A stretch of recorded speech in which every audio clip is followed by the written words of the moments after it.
že hovorila si, že ste neboli akože nejaký veľmi chorľavý alebo niečo také, ale mala si predsa aj tak nejaké zdravotné problémy?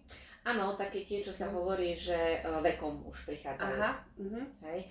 Mala som ostrohu v pete, hej, čiže toto ma bolievalo. Mala som začínajúcu reumu. Hej, ja som napríklad takto mala tieto kostičky také napuchnuté, boľavé a napríklad takto, ako teraz pekne viem tie prstenie dať dole, hej, tak toto proste neexistovalo, už som myslela, že teda už akože na večné veky, hej, to aj moja mamka má také podobné. No a ešte vlastne tú alergiu som mala, hej, keď nie už takú silnú, potom možno takú nejakú ľahkú paradentózu, hej, čiže keď som si umývala zuby, tak neboli to potoky krvi, ale niečo som vyplula, keď som išla na dentálnu hygienu, tak tam to teda akože naozaj tieklo. No a mala som trošku migrény, nebolo to, že proste také, ako mám niektoré klientky, hej, že mali 3-krát do týždňa, ale tak 2-krát do mesiaca, akože to bolo. No a no, to je asi tak všetko, hej, čiže v podstate sú to také veci, ktoré naozaj je človek, že tak už mám nejaký vek, tak už mám na to právo, hej. No, ale tu sú... A nedalo ti to, povedz, nedalo ti to, že by si mala s týmto fungovať po zvyšok života? Či bolo to také, že už som s tým zmierená? Tak ti poviem, že som bola s tým zmierená, hej, lebo v podstate to akože ti vlastne lekár povie, no tak to máte chronické, hej, no, tak akože, tak buď budete brať nejaké lieky, hej, keď už je to akože neúnosné, hej, že sú bolesti, no ale tak akože dobre, no a teda sa vrátim vlastne k tomu oleju, po tých 5 mesiacoch som si urobila test, no a ten môj test vyzeral úplne ináč. Hej, nebola som ešte úplne v tých zelených číslach, jak sa hovorí, bola som v žltých číslach, ale ten pomer sa mi vlastne priblížil k tomu ideálu nejakému a bolo to 3,7:1, hej, aj vlastne aj tá hladina, aj vlastne všetky tie markery sa zlepšili, hej. A musím povedať, že po tých 4-5 mesiacoch ja osobne som ešte ako keby tak, že subjektívne necítila nič.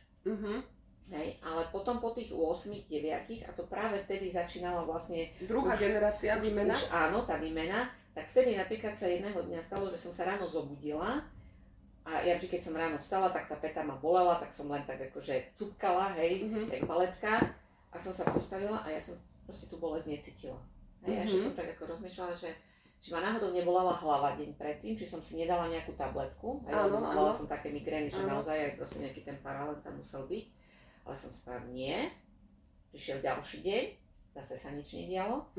A vtedy som išla aj na také jedno školenie, cez víkend, sobotu to bolo. A s jednou takou pani doktorkou, mojou známou, ktorú som zavolala, že poď sa na to pozrieť, že čo to je. A sme sa o tom bavili a ona mne hovorí, že no tak áno, tak to je tiež chronický zápal.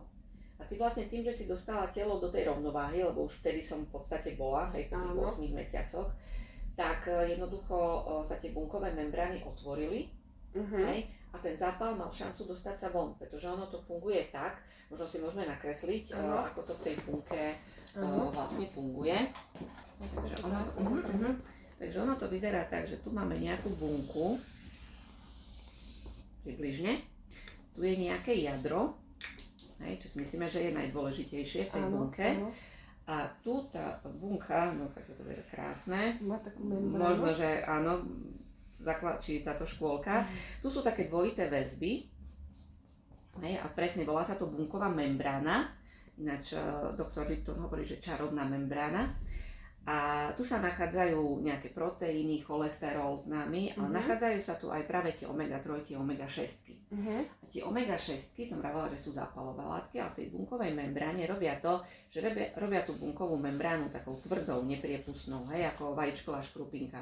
To znamená, že nám, keď tu príde nejaký vitamín alebo nejaký minerál, narazí, nedostane sa dovnútra, tak si pekne potom odtečie, hej. A potom s prepáčením, drahá stolica, drahý moč, hej, ale vyživená bunka nie je. To je jeden problém, ktorý je, keď je proste veľa tej omega-6 v tele.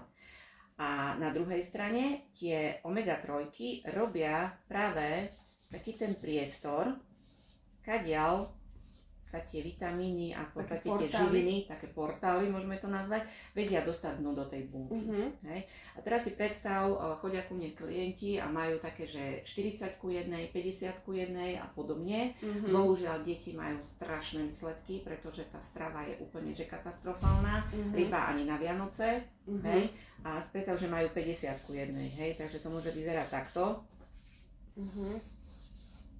samozrejme zveličujem, hej. Áno. Čiže proste toho miesta, kam sa naozaj tá výživa môže dnu dostať, je veľmi málo. Hej. Tá bunková membrána je úplne tvrdá.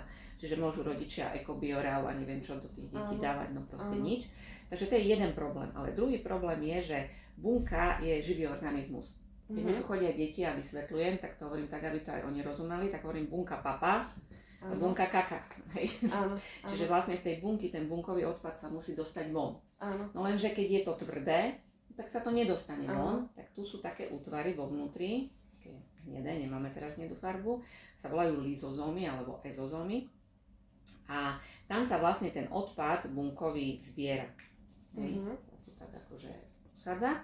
A je to taký odpadový enzym, sa volá strašne, že matrix metaloproteináza, hej, už ti je zle len keď to máš vysloviť a počuť.